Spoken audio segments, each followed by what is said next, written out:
নির্বাচনী আবহে উত্তর দিনাজপুরের করণদিঘি বিধানসভায় বড়সড় রাজনৈতিক রদবদল।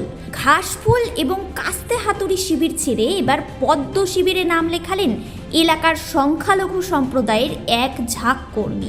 আজ বিজেপি প্রার্থী বিরাজ বিশ্বাসের হাত ধরে আনুষ্ঠানিকভাবে এই যোগদান কর্মসূচি সম্পন্ন হলো। ভোটের মুখে শক্তি বৃদ্ধি হলো বিজেপি। করণদিঘি বিধানসভার কবরগাড়ি এলাকায় রাজনৈতিক সমীকরণ বদলে দিয়ে তৃণমূল ও সিপিআইএম ছেড়ে বিজেপিতে যোগ দিলেন ৬০ জন মুসলিম কর্মী সমর্থক। বিজেপি প্রার্থী বিরাজ বিশ্বাসের উপস্থিতিতে এক অনুষ্ঠানের মাধ্যমে তাদের হাতে দলীয় পতাকা তুলে দেওয়া হয়। নবাগত সদস্যদের দাবি, বর্তমান সরকারের কাজ এবং বিরোধী বামপন্থীদের আদর্শে বীতশ্রদ্ধ হয়েই তারা উন্নয়নের লক্ষ্যে বিজেপির হাত ধরছেন। মূলত এলাকার সংখ্যালঘু ভোট ব্যাংকেও এবার থাবা বসাতে মরিয়া বিজেপি। আর এই যোগদান সেই লক্ষ্যেই একটি বড় পদক্ষেপ বলে মনে করছে রাজনৈতিক মহল।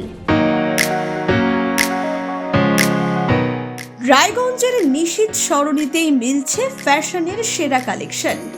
রায়গঞ্জবাসীর জন্য একদম পকেট ফ্রেন্ডলি দামে এখন ট্রেন্ডি পোশাক থেকে শুরু করে এথনিক কালেকশন সব একসাথে। হ্যাঁ, আমরা বলছি আজকালের কথা। এখানে মিলছে এক ছাদের নিচে পরিবারের সবার জন্য পোশাক, মহিলা, পুরুষ আর শিশুদের জন্য অসাধারণ কালেকশন। মহিলাদের জন্য মন কাড়া শাড়ি, ব্লাউজ আর এথনিক কালেকশন। পুরুষদের জন্য ফর্মাল ও ক্যাজুয়াল ট্রেন্ডি পোশাক। শিশুদের জন্য রঙিন, আরামদায়ক ও ফ্যাশনেবল পোশাক, যা ছোটদের মুখে হাসি ফোটাবে। শুধু বৈচিত্র্যময় কালেকশন নয়, এখানে দামের সঙ্গেও পাওয়া যায় নিশ্চয়তা। সাশ্রয়ী দামে গুণমানে সেরা পোশাক পাওয়ার জন্যই আজকাল রায়গঞ্জের মানুষের আস্থার জায়গা দখল করেছে। ঠিকানা নিশীথ সরণি রোড, মোহনবাতি সংলগ্ন, রায়গঞ্জ, উত্তর দিনাজপুর। তাই আর দেরি কেন?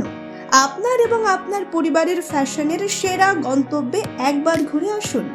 আজকাল আপনার ফ্যাশন, আপনার ঠিকানা। এখানটায় জয়েনিং হলো আজকে ৬০ জন জয়েনিং হলো। কোথায় এটা? এটা কবরগাড়ি। কি দল থেকে জয়েনিং হলো? সিপিএম থেকে কিছুটা টিএমসি থেকে। সাধারণ লোক মানুষকে কি বার্তা দেবেন? আমরা টিএমসি যে ধোঁকাবাজ আর সিপিএম এর ধোঁকাবাজ সেটা পেয়েছি। রাস্তাঘাটে অনেক প্রবলেম, তার জন্য বিজেপিকে আমরা বেছে নিলাম। যেহেতু আমাদের বিরাট বিশ্বাস হচ্ছে যুবক, আমাদের মতো সমবয়সী, তাই ওনাকে আমরা বেছে নিয়েছি। আপনার নাম? নাসিম হক।